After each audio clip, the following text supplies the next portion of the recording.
Saya perhati kalau pergi ke surau, pergi ke masjid, saya perhati tengok kan bila orang masuk tandas kan, tak ada siapa peduli sunnah ini. Sunnah adalah cahaya. Sesiapa yang menghidupkan satu sunnah, Allah memberinya satu cahaya. Sunnah adalah keberkatan. Sesiapa yang menghidupkan satu sunnah dalam hidupannya sehari, Allah bagi satu keberkatan. Sebab tu orang yang kaya sunnah banyak barakah. Banyak barakah. Masuk tandas kaki sunnah Nabi.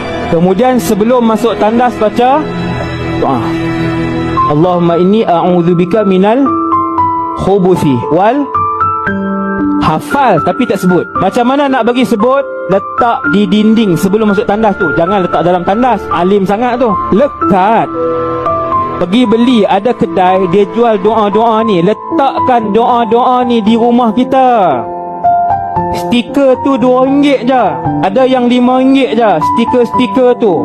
Nak masuk dalam rumah, apa doanya? Langkah kaki kanan, masuk dalam rumah, Bismillah. Nak keluar daripada rumah, lekat stiker tu, Bismillah. Kaki kiri, tawakkaltu ala Allah, la hawla wa la quwwata illa billah.